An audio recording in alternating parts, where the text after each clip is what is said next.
This video will look at multiplying and dividing algebraic fractions. There are three main things to remember. First one, the multiplication of fraction rule, where you just multiply the numerators together and then multiply the denominators together. Simplify if you can after that. For division of fractions, the rule of keep, change, and flip. So because of the reciprocal fractions, we can keep the first fraction the same. We change the sign from division to multiplication, and then we flip the last fraction. So turn it into a reciprocal. Then we can simply just multiply the fractions together. Top two terms together, and then the two denominators multiplied together. Last tip is when you're doing any multiplication and division, the same as addition and subtraction with algebraic fractions, always look for when you can factorize to make some equations easier, because otherwise some of these can get quite tricky. Let's try and solve this equation. So simply a multiplication question. We're going to multiply the top lines together and the bottom lines together. Firstly, the top line, so I'm going to do the numbers together, 5 times 14, and I know 5 times 14 is 70. Then these ones multiplied together, x squared times y squared is simply going to, we can write it out times by x squared times by y squared. You don't necessarily need to have these multiplication symbols in here. I'm just showing it to show that you actually can't combine those together when you're multiplying. I'll show that in the bottom line. In this case, we have 7y and 15x cubed. So we're going to do the 7 times by 5, 7 times 10 is 70, 5 times by 7 is 35. So I know 7 times by 15 is 105. Then in this case, y and x cubed. So you could have little multiplication symbols in there as well if you wanted to, but you don't need to. This is now when you need to try and simplify this expression by cancelling out things that are the same. So using our indices rule.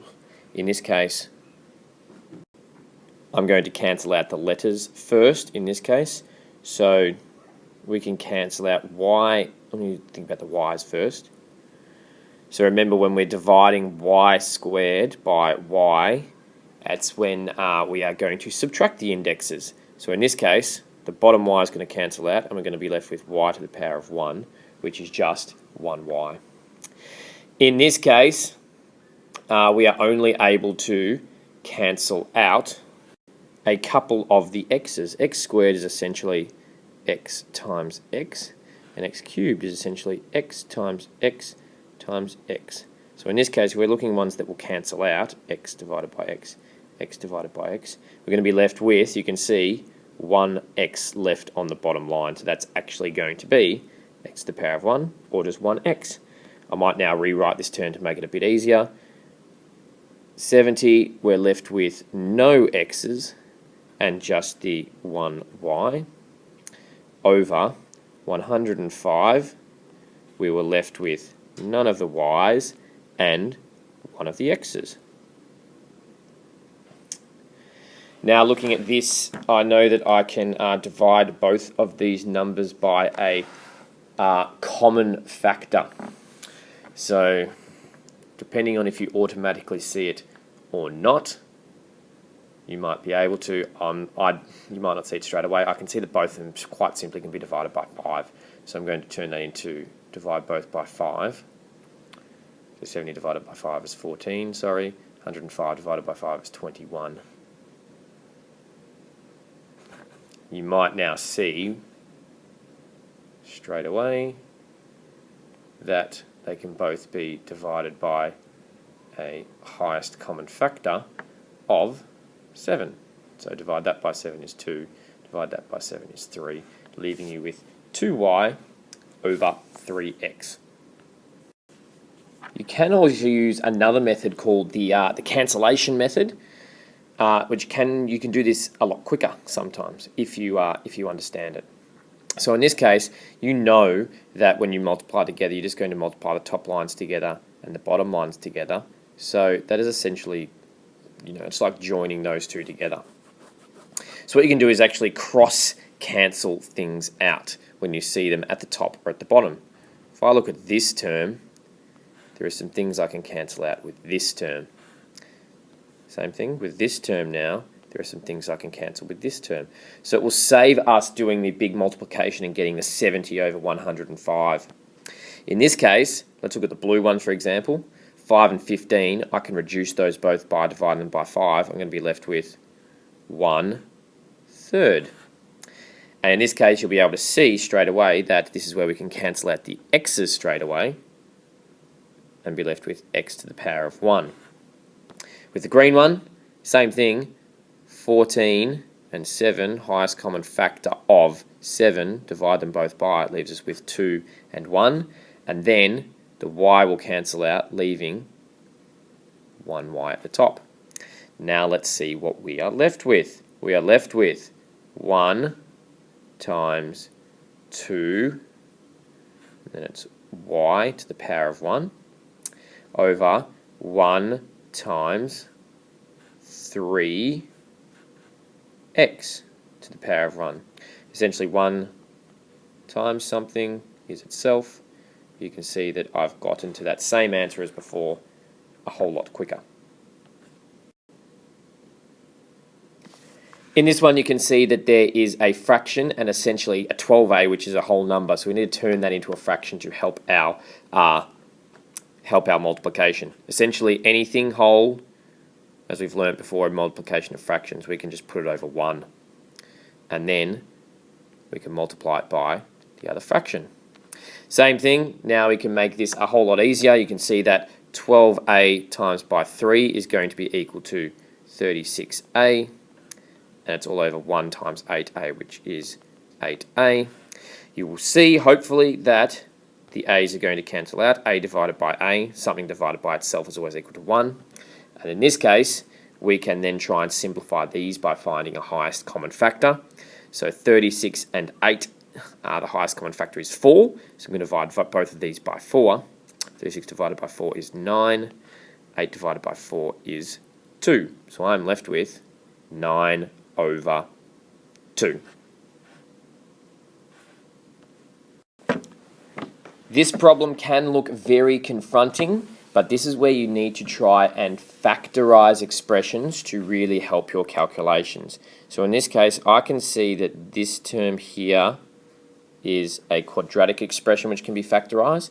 And if I look at this one, I can almost see that it's the highest common factor between those two of 4, which is going to be able to help me to factorize this. So let's try and do that. Using our quadratic factors expressions, I need to find two terms that multiply together to get positive 6, but add together to get negative 5. So I'm looking at two numbers that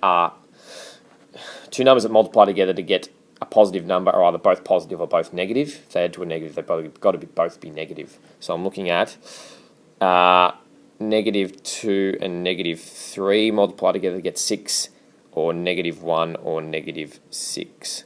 I can see that in this case, negative 2 and negative 3 multiply together to get 6, and when you add them together they get negative 5x. So they are the terms in our quadratic factorization. So that's going to be our top line. X take 2, x take 3. You could check that again by expanding these using the FOIL technique. You'll find that it ends up at that expression. Put that all over the 3x that we had. Then on the other side, we have the 2. And you can see this expression here. You might note that I said I was going to be able to factorize this one by taking out 4. So in this case, if I take 4 and put it outside the brackets, sorry, let me grab my pen back. Divide both of these by 4. You're left with x and negative 3 in the brackets. Hopefully you now might see that there is now a couple of things that you could then cancel out. So essentially you could cancel them out now using the cancellation method, or you can go and, so you could cross them out and then go and multiply your brackets out, or you could simply just try and use this method and just go and try and do a little more working out. So I'm going to do that method just to show you. So in this case, we're going to multiply the top line together. So we're going to be left with 2, which is here, I'm going to put this first, 2 times by x take 2 of x take 3, and then 3x times by 4 is 12x, and then, sorry, I should have the division, and it is going to have x take 3 down there. Hopefully now you can see that you could have done before, you could have cancelled those straight out. I'm going to cancel them out here, and we are going to be left with 2 of x take 2 all over 12x. In this case, I can see straight away as well that 2 and 12, I can divide both those by a highest common factor of 2. So that's going to cancel that out and leave 1. So multiplying 1 is just itself, and that is going to be left with 6 there. So I'm going to be left with, in this case, the x take 2 at the top and the 6x. So our answer is x take 2 over 6x. You can see in this question that by factorising these expressions, it made this a whole lot easier to work with. Now we have a division question, so we're going to apply that rule of keeping the first term the same, changing the symbol from a multiplication to a division, and then flipping or making a reciprocal fraction of the last term, so 24C4. Now we can go and then simply carry out the equation with this, or we can try and use the cancellation rule. So you can multiply these terms together and then multiply those terms together and then go and simplify. In this case, what I'm going to try and do is I'm going to try and use the cross cancellation method, because I already know that by multiplying the fractions together, it's just going to be the top lines together, bottom lines together. I can see that there's some factors that we can take out to make this a whole lot more simple. So between those, I can see that I can take out a highest common factor of 8. So left me with 2 there and leave me with 3 there. I can see that with those 3 C's there, 3 of them will cancel out, leaving just 1 of them at the bottom, so 1 C left. On the other side, I can see with the A's in this case, 14 and 21, highest common factor of 7, with 2 and a 3. And the A's in this case, both of those A's will cancel out, leaving 1 at the top. That will then leave me with, in this case, 2 times by, so that's that 2 there, times by the 2 and 1 of the A's that's left. So 2 times by 2A. And then on the bottom, I'm left with 3 times by 3C. So 3 times by 3C. If I then go and solve that, 2 times by 2A is 4A. 3 times by 3C is 9C. And that is as simple as we can get that. Here's another division equation. You can see that I've already carried out the keep, changed the sign, and I've flipped this last term on the end. Straight away, this is where we need to start thinking about factorising some equations to make them easier. So in this case, this one, and this one can all be factorised. There are 2 quadratics, so this one here, green one and green one, are both quadratics, and this one is simply just a regular factorisation. So if we do that, it can make it a whole lot easier. 8x and 24 I'm going to start with. Highest common factor between those two is the 8. Leaves us with x plus 3 in the bracket. All over, this term down here is the difference of 2 squares rule. So you can see in this case, x squared and negative 25, both square numbers, or 25, both square numbers. So that is when we simply go and look at their factors. So x squared, x is a factor, and 25, 5 is a factor. So it's when you put the difference of 2 squares rule like this with factorising those expressions. Can be done quite simply. We're going to multiply that by, this is the quadratic that we'll need to find common factors. So we're looking for factors that multiply to 15, so like 3 times 5, and that add to 8. Funnily enough, there we go. I've already got the ones that work. So they are our factor pairs for the quadratic expression on this side. So it is going to be x plus 3, x plus 5, all divided by 4x. I'm now going to write that onto the next page. Okay, you can see that this is the same as what we had just before. You could multiply these together straight away, but yet again I can see that there's some things, knowing that it's just going to simply be the top line by the bottom line, there's some things that I could cancel out straight away on either side. If I look at this, I can see that the x plus 5 on this side can cancel out with that x plus 5 down the bottom. Also on the top, I can see that there's a couple of numerical values. There's a numerical value on the top and the numerical value on the bottom. So I can cancel out that 4, dividing it by 4, leaving you with 1, and cancel that 8 out, dividing that by 4 as well, leaving you with 2. So let's go and rewrite what we have. We have the 2, we still have the x plus 3, and we're multiplying that also by the x plus 3. So we've got 2 of them at the top. That is all over at the bottom. The x take 5, and we've multiplied it by the x.